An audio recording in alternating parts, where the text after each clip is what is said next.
Thank you so much. I'm incredibly flattered and almost embarrassed by how kind an introduction you've given me.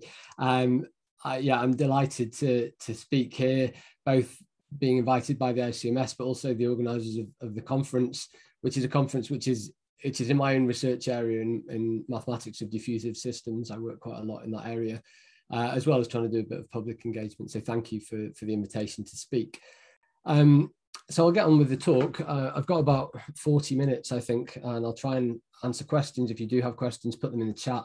If I can see them, then I will ask. I'll try and answer them at the time. But if not, then I will just try and answer them at the end.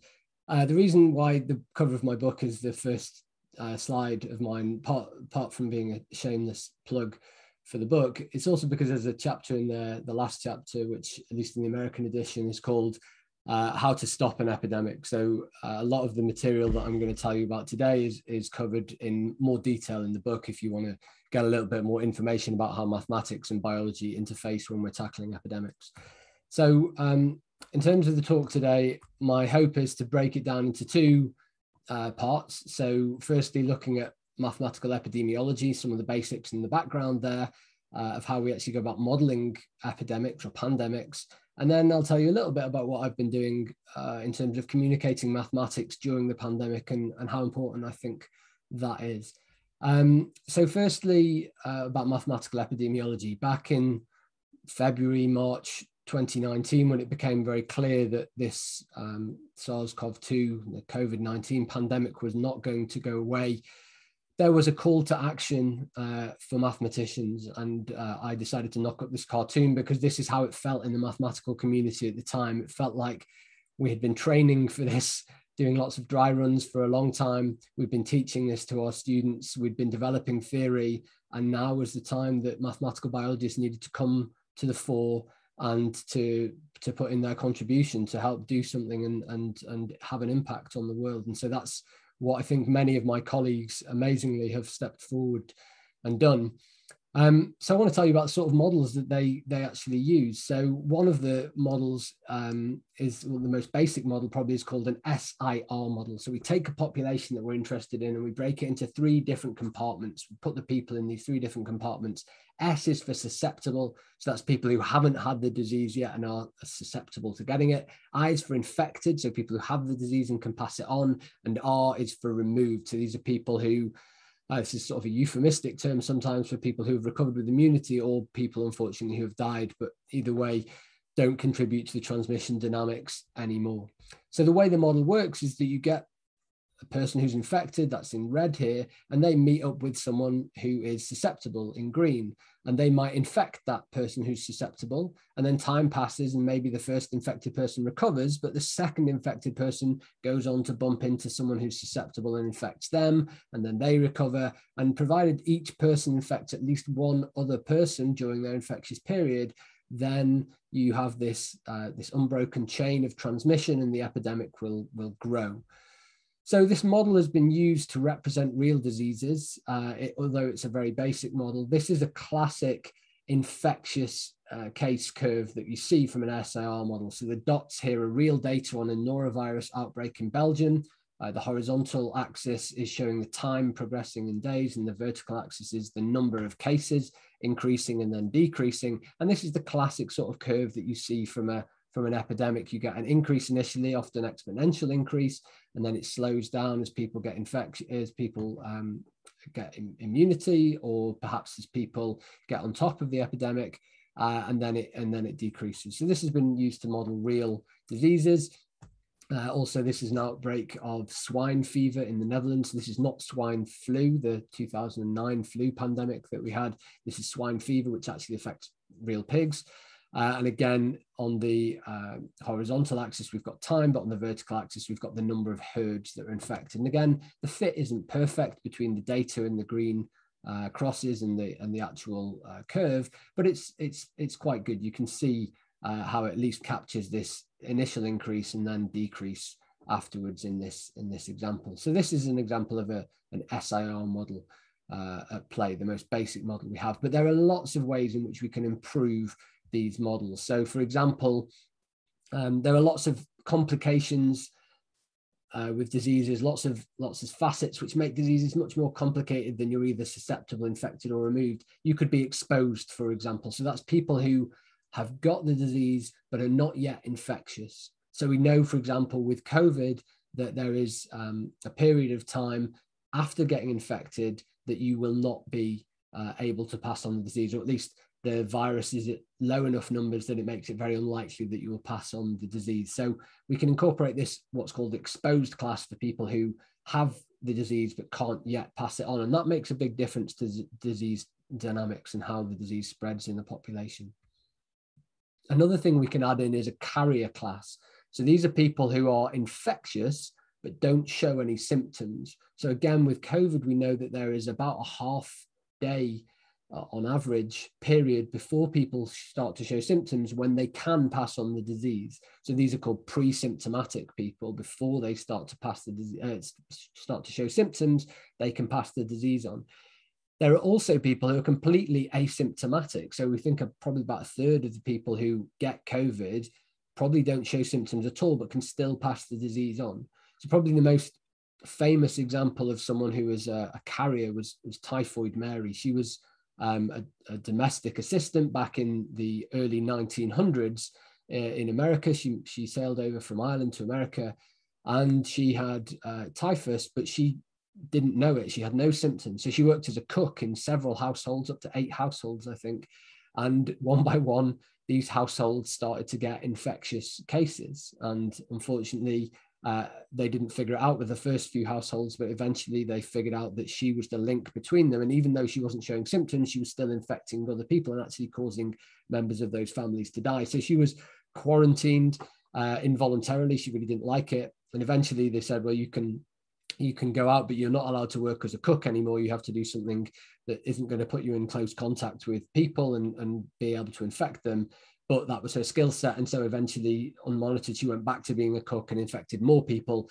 And eventually she was put in quarantine until she died, unfortunately. So she spent 30 years of her life in quarantine because she couldn't be trusted not to infect other people. So carriers can be incredibly important. They make diseases really hard to control, because if you don't know who's got the disease, then you don't know how to isolate them or to quarantine them. And which means that testing, at least in today's day and age, testing becomes incredibly important to find out who's infected, even if they don't have symptoms, which is why it's so important to test the contacts of people who've been infected, both forward, so people who you've met since you got infected, and backwards, the people that you may have been infected from. So testing is incredibly important for identifying cases and then taking actions to stop the spread of COVID. Another thing that's really important is randomness. So not everyone gets COVID in the same way. So we can talk about average periods of infection, but actually some people will be infectious for a very short period of time. Some people will be infectious for a longer period of time. Some people will be asymptomatic for a period of time. Other people will be asymptomatic for a different period of time. So randomness in the duration of the infection, how it plays out, is really important to incorporate in the modeling, as is the randomness in the way that people interact with each other. So actually, not everyone will interact with the same number of people as everyone else. So for example, some people will interact with large numbers of people, and they may be the sort of super spreader people that we hear about, and other people will live very solitary existences and not interact with so many people. So randomness in what we call the distribution of how people interact with each other is really important to take account of. Another thing that we know is incredibly important with COVID is age. So there's a huge gradient of risk associated with getting COVID, depending on how old you are. We think that the risk of dying from COVID doubles roughly every 7 years older you get. So there's some sort of exponential increase as you get older in the risk of getting severe consequences from COVID. Not just that though, but when you come to modeling COVID, it's not just the outcome that we care about, but actually the way that people mix with each other is really important. And actually people mix with each other differently depending on how old they are. So typically most people mix with people of a similar age, kids in school, adults, older people mix with people of a similar age. But of course there are cross-generational interactions. So parents with children, teachers with children, grandparents with grandchildren, and so on. So you do get these crosses across age structure. And again, that's what makes it really difficult to to limit the impacts of COVID, because there are lots of cross-generational interactions. In particular, we know that multi-generational households are at risk of bad consequences from COVID, because younger people may bring COVID into the home, and that might impact on the older people living in those houses. So that's a big risk factor. And the last thing that I haven't mentioned in the basic SAR model is spatial structure. So in fact, not everyone sees everyone else all the time in a country. People are situated in cities, and they go to work in different workplaces, or they go to school in different schools. And actually, obviously, if you're in a more densely populated area, if you're going on the tube every morning and really densely populated public transport, then that's going to mean that the risk of transmission is going to be higher in that setting than it would be if you're cycling your bike down a country lane to get to work, for example. So spatial structure makes a real difference. Now, all of these aspects have been incorporated in some of the models. In fact, the model that Imperial College used, which was the trigger for lockdown back in March 2020 in the UK, and to some extent in the US as well, that incorporated all of these different aspects when it was modeling COVID-19.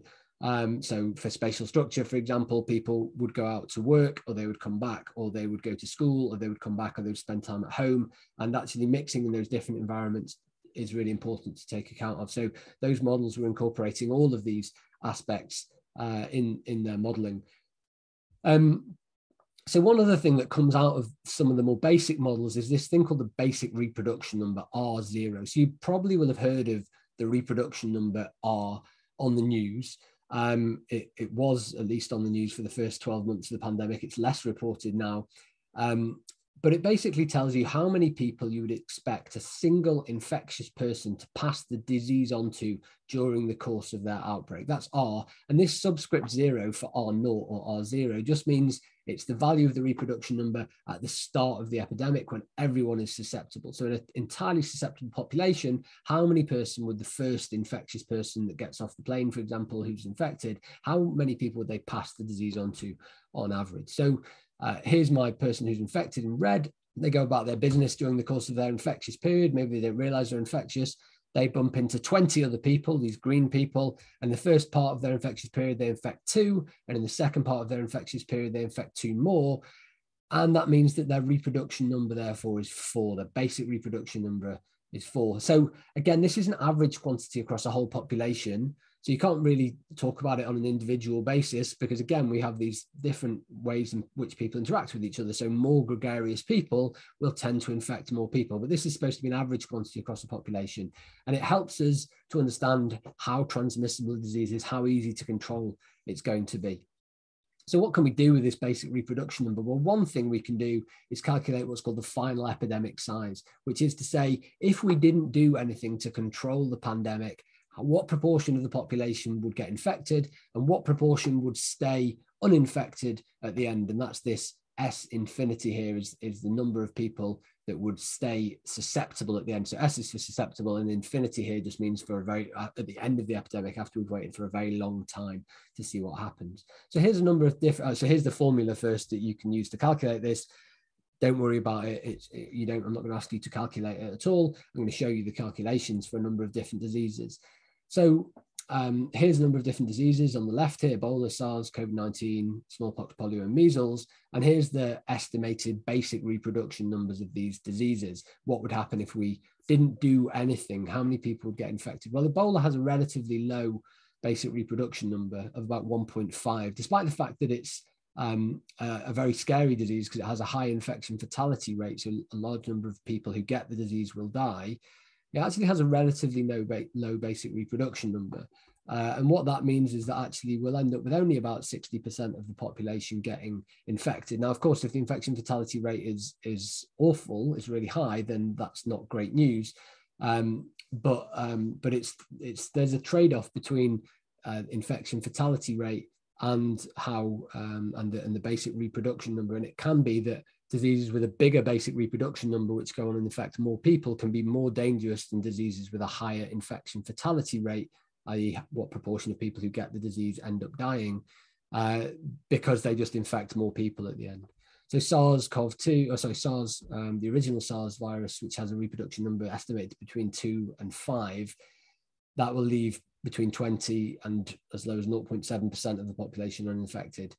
COVID-19, initially we thought the original variant had a reproduction number of about 3.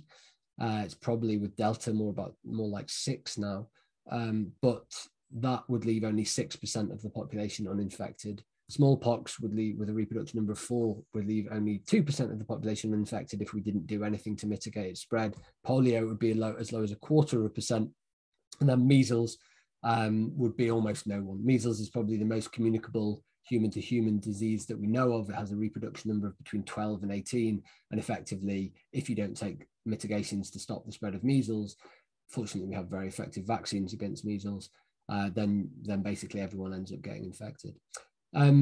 So that's something you can do with the basic reproduction number, but we can also use the basic reproduction number to understand the measures that we need to take in order to control the disease. So the reproduction number is made up of 3 components. It depends on the size of the population, N, or some measure of the density of the population, if you like, the rate at which susceptible people become infected. This is called the force of infection. We usually denote that with a beta.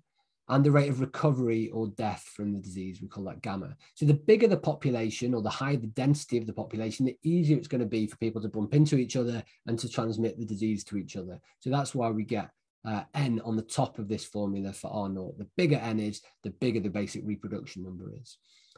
The rate at which susceptibles become infected, well, the easier it is to transmit the disease between people. Again, the bigger the reproduction number is going to be, the more people you're going to be able to pass that disease on to during the course of your infectious period. So, you know, if it's like COVID, then it's very easy. You can transmit the disease by just being in contact with someone for a few minutes, talking to them, or, you know, whatever. Whereas if it's maybe a sexually transmitted disease, you have to have intimate contact with that person, then that's going to make it less likely for the disease to transmit, or less easy for the disease to transmit.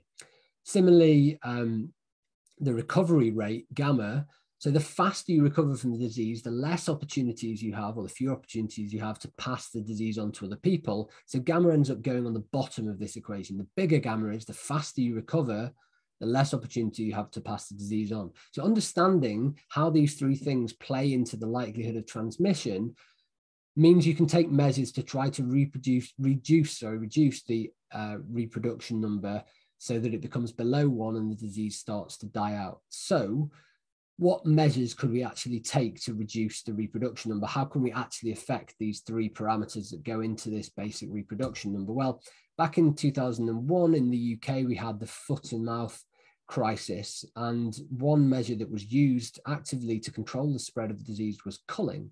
So you had, if you had a farm that was found to have an infected animal, all the animals on that farm would be infected, but they carried out a strategy, all the animals on that farm, would be culled.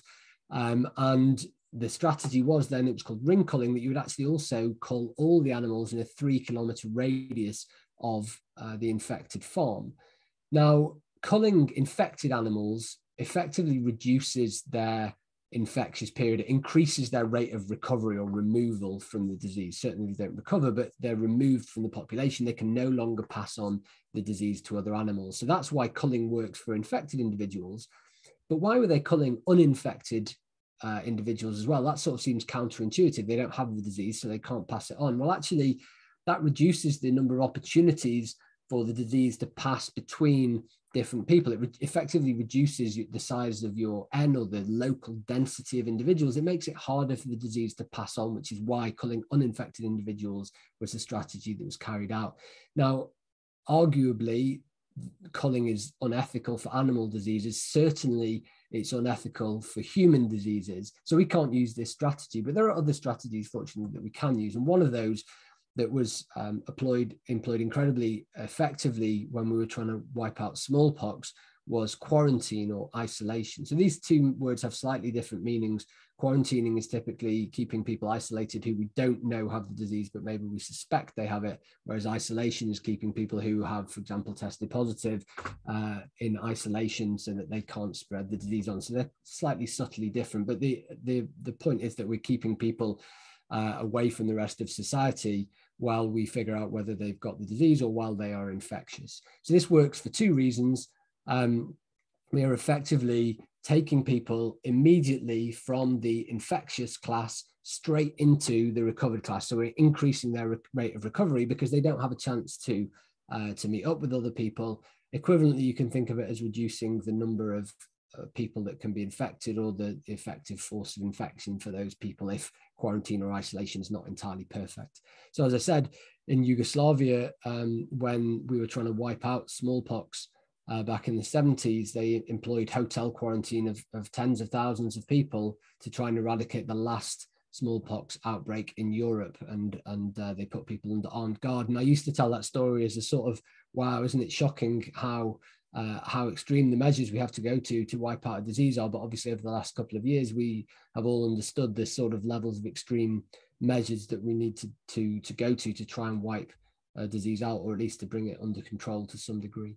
So that's quarantine or isolation, but really those are quite inconvenient measures. And ideally what we would like to do is to vaccinate people. So vaccination works because firstly, we can reduce the force of infection. It makes vaccinated people less likely to pass the disease on to other people. And also if we can provide immunity to people, then we can reduce the density or reduce the number of people who can be infected. We can reduce the number of susceptible people. We can take them from being susceptible straight into this vaccinated or part of the removed class without them having to be infected. And so vaccination is clearly the most effective way of giving people immunity against the disease if we can develop a vaccine. And we've been very fortunate to develop several excellent vaccines for COVID-19. So when we do that, when we take an intervention which reduces the number of susceptible people in the population by vaccination, for example, then we change the number of susceptible people, and that changes the reproduction number. So we develop something called the effective reproduction number, which is the same thing, the number of people that each person who's newly infected passes the disease on to during the course of their infectious period, but it's just for a population where we have made some interventions.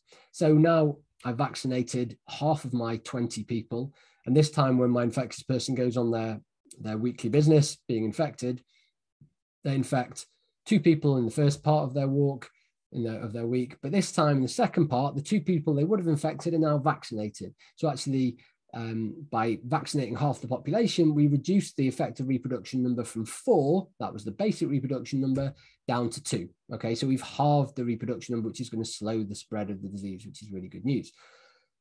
So you will have heard a lot about herd immunity through vaccination in the news. The question is whether we can achieve herd immunity, but perhaps we should talk about what herd immunity actually is. And this is the analogy that I like to use.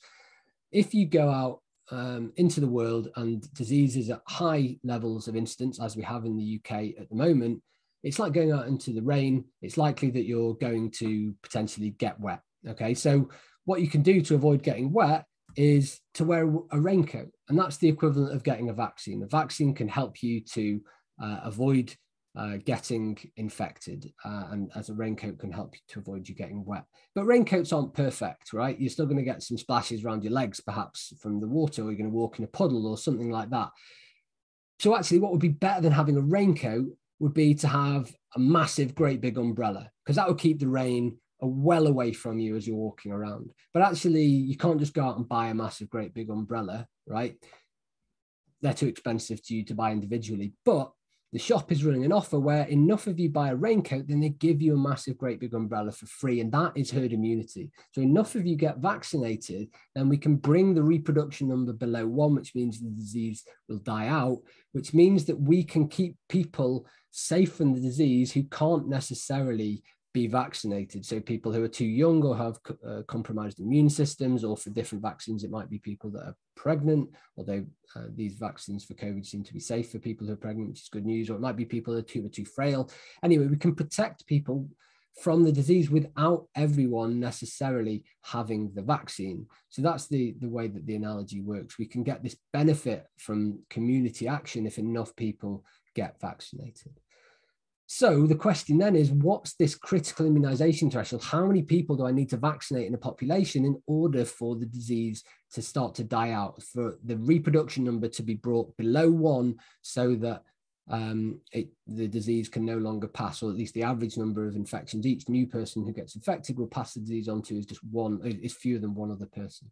So we need to know how many people do I need to vaccinate to bring the reproduction number down to 1. So this time I've vaccinated 3/4 of the population. This time when the infectious person goes on their walk, they infect one person on the first part of the walk, but the other people that they would have infected are now immune due to being vaccinated. So that reduces the effective reproduction number down to just 1. Each person will, on average, infect just one other person.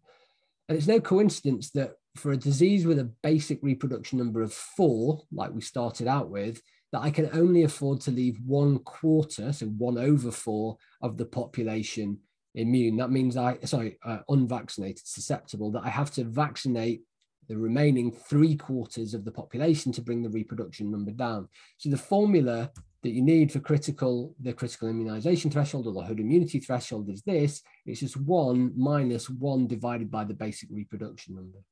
So the bigger the basic reproduction number is, the smaller this fraction is, and the closer to 1, the closer to everyone needing to be vaccinated I get. So let's go through these diseases that we saw before and talk about their effective vaccination threshold or critical immunization threshold. With Ebola, with a basic reproduction number of 1.5, I have to vaccinate surprisingly, only 1/3 of the population in order to bring the reproduction number down below 1. Now, the caveats to this are that if you leave huge proportions of the population unvaccinated, even if you vaccinated 1/3 of the whole population, if there are big communities that are unvaccinated, then of course the disease can still spread in those communities. And that's what we're seeing in the UK at the moment with children under 16s have not been vaccinated. So of course, even if we'd reached the nominal herd immunity threshold, that community would still be able to transmit the virus, especially without mitigations being in place in schools.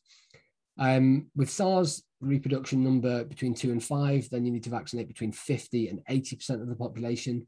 With COVID, again, the initial variants we thought were around 3, reproduction number of around 3, which is why we thought we had to vaccinate about 2/3 of the population to see herd immunity.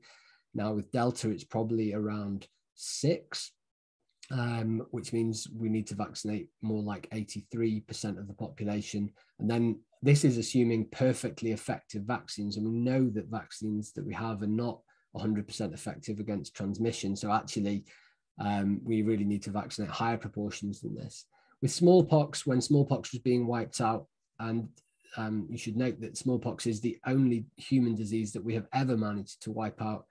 For me, it's one of the greatest achievements of humanity that we've actually managed to do that. When we were wiping out smallpox, these calculations suggested that we needed to vaccinate around 75% of the population.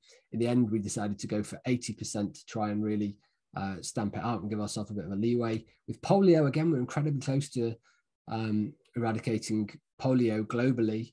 It was just eradicated from India recently, also eliminated from India recently.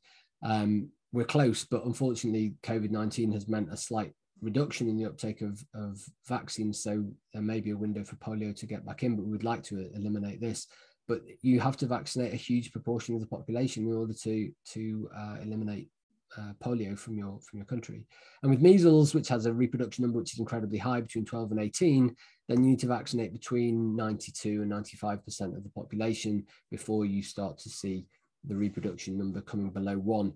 The UK did manage to eliminate measles for a certain number of years, but actually 3 or 4 years ago, we lost our measles eliminated status because we'd had measles transmitting continuously for a period of over a year because vaccine uptake had slumped to some degree.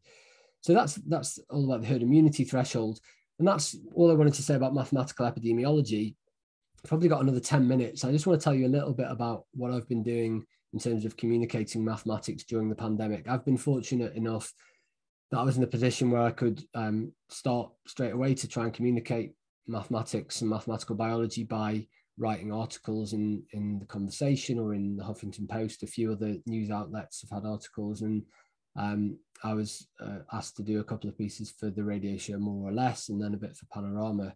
And so I wanted to tell you about one of the stories that I looked into, which was understanding how far behind Italy we thought we were at the start of the pandemic. But just at the start, when COVID started to take off, I read this article by a real bona fide mathematical epidemiologist, Julia Gogg at the University of Cambridge. And she wrote, rather than adding to the noise, if you're a physical scientist and you want to get involved, why don't you amplify the signal? So she was trying to say, you know what, it's not really helpful to go and put your own SIR model of COVID out there when actually, you know, people have been doing this for years. We have experts who are working on this. What would be really useful actually instead is if you could communicate the ideas behind these models to the general public, explore the dynamics of epidemic, the control measures that we need to take, and how challenging it is to do this modeling in real time. And so that's what I decided I was going to do. So for more or less, they invited me to investigate this story that we were 4 weeks behind Italy. We saw Italy undergoing an awful epidemic right at the start in March. Hospitals were overwhelmed, people were in lockdown, and we in the UK thought we had more time than we did. So on the 12th of March, Patrick Vallance, the chief scientific officer, said on the curve, we're maybe 4 weeks behind Italy in terms of the scale of the outbreak, and you'd expect it to follow a similar trajectory. And at the time, alarm bells were ringing for people like me, thinking, are we really that far behind? It looks like things are growing quite quickly. So I wanted to find out, where did that figure come from? Well, if you look at the SAGE minutes on the 10th of March, the Scientific Advisory Group for Emergencies, that's SAGE, they wrote the UK is considered to be between 4 and 5 weeks behind Italy on a similar curve. So Patrick Vallance was actually just quoting directly from SAGE, and this is a screen grab of those minutes. So that's where it comes from, but was it correct? What was actually wrong? Well, on the 12th of March, the day Patrick Vallance made his pronouncement, the UK had reported a total of 10 deaths, and Italy had reported over 1,000 deaths by that same day. Now, that seems to be a huge disparity. And if you're not thinking particularly carefully about it, you can well believe that we should be maybe 4 weeks behind that. We're along, you know, it seems like 10 deaths to 1,000 deaths is a huge disparity. But actually, as it turned out, the UK hit the 1,000 deaths mark just 16 days later, which suggested that we were more like 2 weeks behind Italy than 4. So what had gone wrong in the calculation? Well, we'd done something wrong with exponential behaviour. So I want to just briefly talk about exponential behaviour. I think it's a term that's used very often, but it's often used incorrectly. I'm not going to try and highlight all the ways in which it's used incorrectly, but effectively exponential behaviour happens when something grows in proportion to its current size. So in terms of an epidemic outbreak, the more people you have that are infected, the more people they will go on and infect. And so you get this sort of positive feedback loop where you can get things growing incredibly quickly, growing out of hand, growing exponentially. And the curve can look like this. It can appear flat for a very long period of time, and then it can suddenly seem to take off. And that's a hallmark of epidemic behavior. Why is the initial growth of an epidemic exponential? Well, you start with one person that's infected. If the basic reproduction number is 3, they go on and infect 3 people. They then each go on and infect 3 other people in the next generation, each go on and infect 3 other people. And you can see how this spirals out of control really quickly. So we talked a lot about R0 R0 in the initial part of the talk. But actually what R0 doesn't tell you is how fast the epidemic will take off. So for tuberculosis, the R0 is above 1, but actually TB grows relatively slowly because the average time between infections is quite a long period. You can have latent TB for a long period of time. So actually what's really important is to understand what's called the generation interval, to know how long on average it is between one person getting infected and then infecting the next person. And that will tell you something called the doubling time. And that's basically the time for cases or hospitalizations or deaths to increase by a factor of 2. And really, when we're looking at the data at the start, this is the most important thing to understand if we want to predict short-term into the future, how quickly we're going to get overwhelmed by this thing. We need to understand the doubling time. It's the number of cases or hospitalizations or deaths. And consistent doubling is a characteristic of exponential growth. You should have a fixed period by which the exponential growth or the growth of the epidemic doubles. So Boris Johnson was talking about this at the start of the epidemic. I'll just go through briefly. If you start with one COVID case, so I've got COVID cases on the vertical axis and time on the horizontal axis. This is sort of the number of generations. You start with one COVID case. After one generation, you end up with 2 cases. After 2, you end up doubling to 4. And then after 3 doubling periods, you double to 8, and then 16, 32, 64, and so on. And things get out of hand quite quickly. So Boris Johnson on the 16th of March, this was before we locked down, said we need to go further in what we're doing in terms of restrictions, because according to Sage, it looks as though we're now approaching the fast growth part of the upward curve. And without drastic action, cases could double every 5 or 6 days. So who's saying that, you know, things have got worse, we could be doubling every 5 or 6 days. And actually, as it turned out, that was a massive underestimation. So from the Sage, this Boris Johnson to some degree is not to be blamed for this. This came directly from the Sage minutes, said considering a doubling time of 5 to 7 days. And then it goes on to say London healthcare is going to be overwhelmed in 2 to 3 weeks.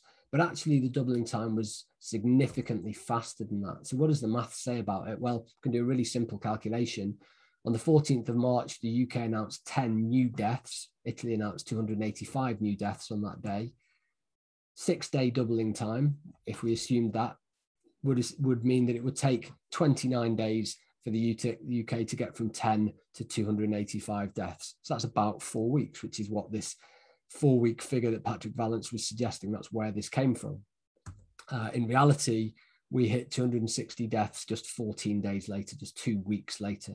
So actually, getting this doubling time wrong meant that we thought we had more time than we did. We thought we had 4 weeks until we'd get to Italy's situation. And actually, we hit their totals around 14 days later. Again, you can do another calculation to find out what the doubling time should actually have been, rather than 6 days or 5 days or 7 days have been touted. Again, if you look on the 14th of March, we can do it with cases this time. The UK reported 342 new cases. On the 6th of March, just 8 days earlier, there were 47 cases. So that's a factor of about 8, 7.27 increase over those 8 days. If the infection was doubling every 3 days, that would give you a factor of 6.35 increase over those 8 days, which isn't enough to match the 7.27 increase. So it suggests that cases were doubling faster than every 3 days. Maybe that's a slight, I mean, there's caveats around this, and that, you know, the case data in the UK and everywhere was not perfect at the start. But if you assume we're missing a constant proportion of people, then we should still calculate the same doubling time.